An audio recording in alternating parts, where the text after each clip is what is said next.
So Stuart, Lindsay is going to speak now. Stuart's spoken at the last 2 rallies and he's a retired circuit court judge.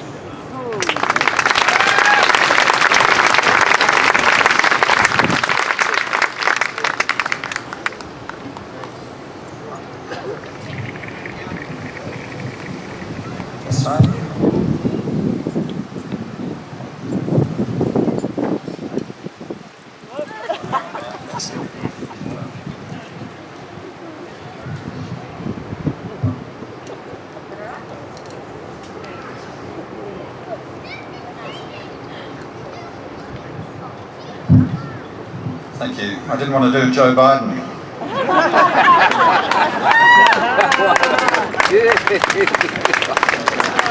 Thanks, Kathy. Thank you for inviting me. As I said, the first rally I was invited to, it's a privilege to be here. It's a privilege to be asked to speak. It's a privilege to listen to the speakers here today because it's such a rare opportunity to both speak the truth and to hear the truth spoken. And I don't know whether you feel like me, but while I'm here, it's a very unusual feeling. It's not one that's been regularly experienced over the last 12 months. And doesn't it lift your spirits to know that all over the world today, citizens just like you and me are gathering to tell their governments what we are telling Marshall and Morrison, that you will restore our freedoms or we will take them back by any means necessary.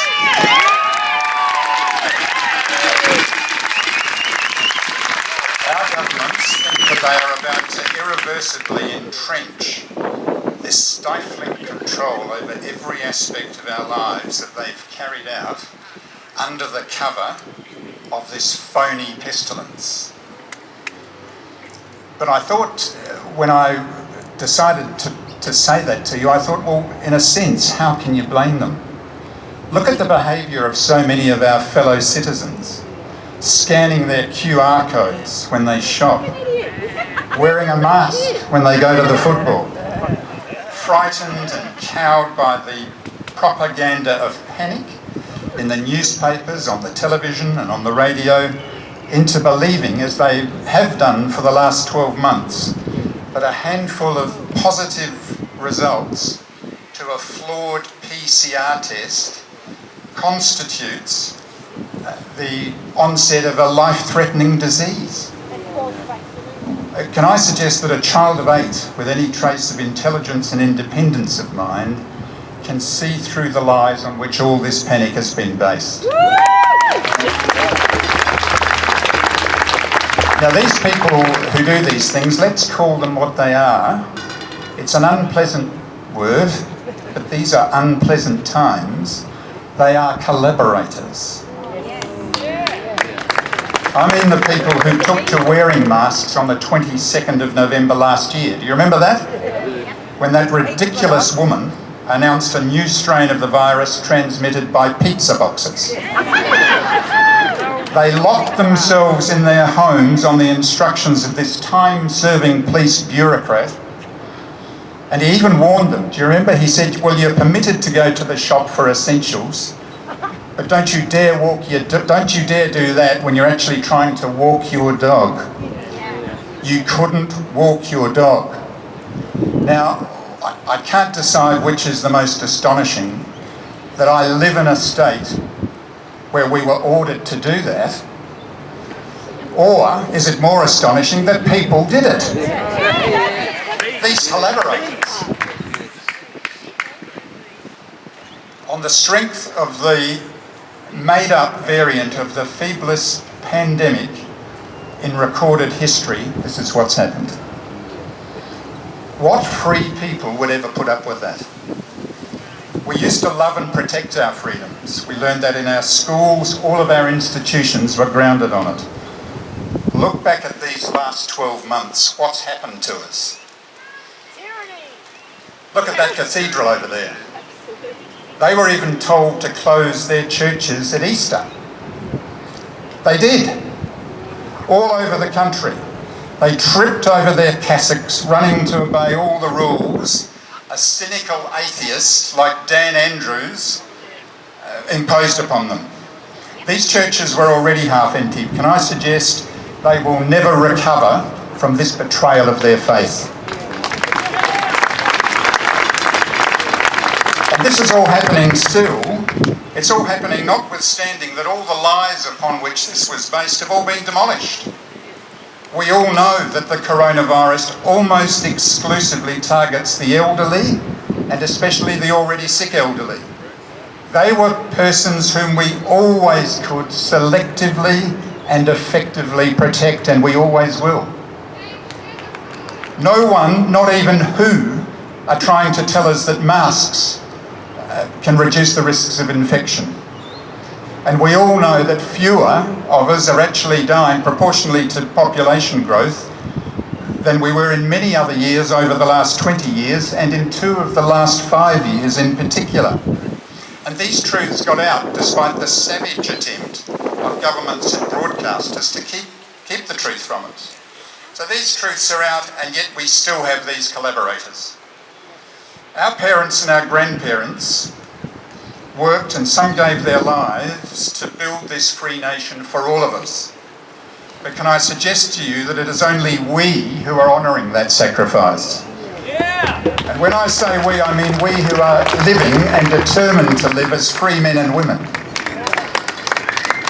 Surely Marshall or Morrison or any of the rest of these quislings won't have the shamelessness to turn up next month at the Anzac Day ceremony. That's right. That's a ceremony where we honour men and women who gave their lives for our freedom. And remember, they stopped us even going to our Anzac Day ceremonies last year, for the first time in Anzac's history. I suggest Don't let them go. Don't let them desecrate these commemorations.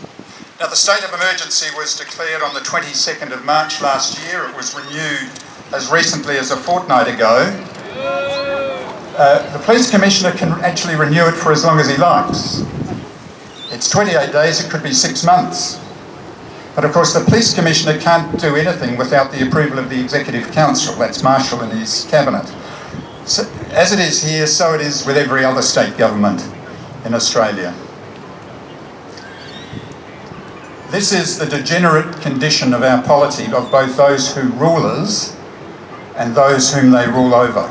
I simply show you the times you live in. We can't leave our country, even if the country to which we want to go would have us. Just think about that for a minute. We're prevented from travelling. If we arrive in our country, we're locked up. Have a look at the September direction by the police commissioner, and it tells you how these prisoners are to be treated. I call them prisoners or detainees. These people aren't in quarantine. Healthy people can't be quarantined. They are detained. If you look at this September direction, you'll see that this is the extent to which these people are purporting to exercise control over our lives. Under that direction, these people in what they call medi hotels, and what a sinister name that is, these people, when they have their food delivered to them by someone in a mask, the direction is that that person in the mask must knock at the door to let them know their food's arrived. But the person inside, this healthy individual, he can't come to the door and open it and take his food unless he's waited 3 minutes. Ladies and gentlemen, this is what's going on. And why wouldn't he do that? Why wouldn't he or she stand in their room wondering if they're being monitored? If they took their food in under that 3-minute period, they would be subject to a $20,000 fine or 2 years imprisonment. I show you the times we live in, ladies and gentlemen.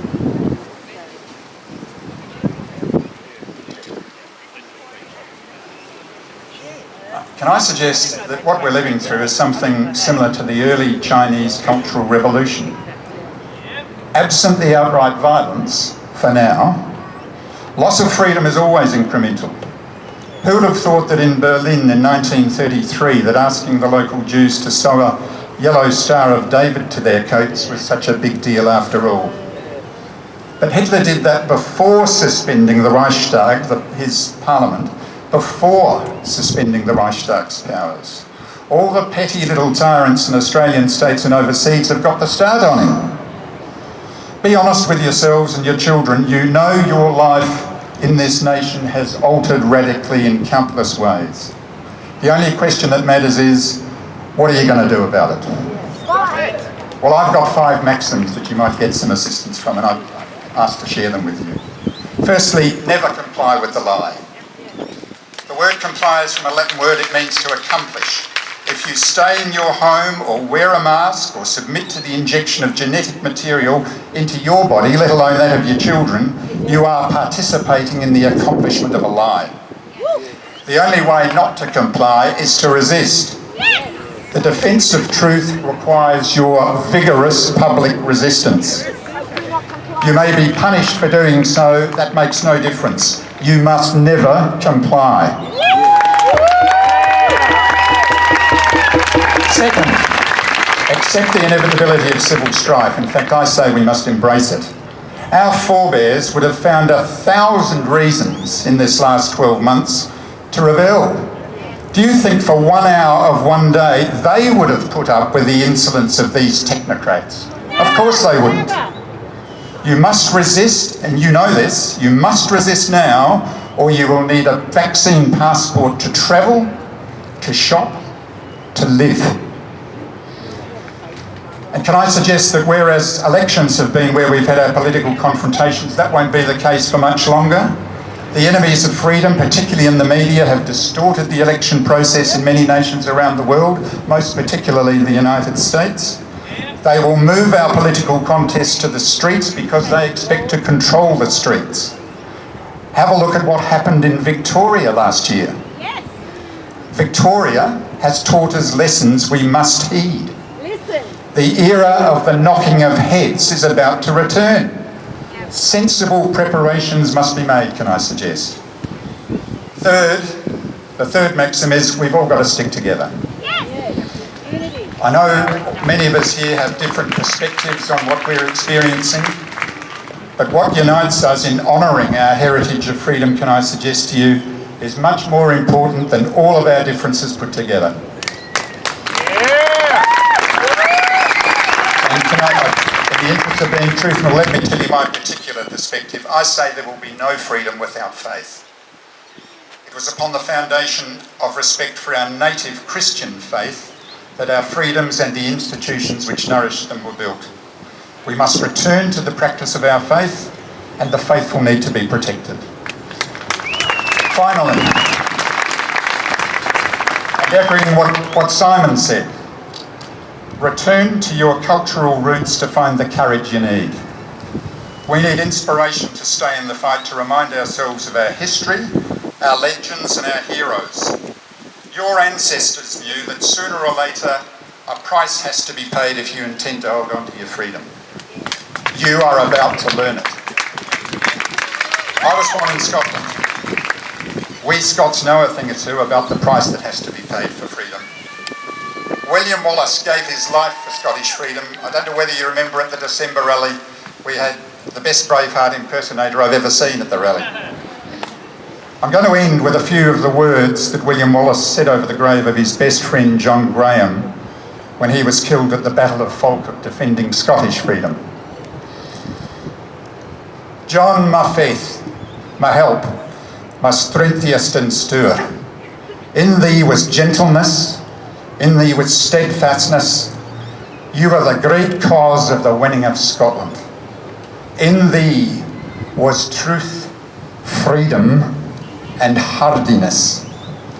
Can I suggest, ladies and gentlemen, truth, freedom, and hardiness will see us through this. Thank you.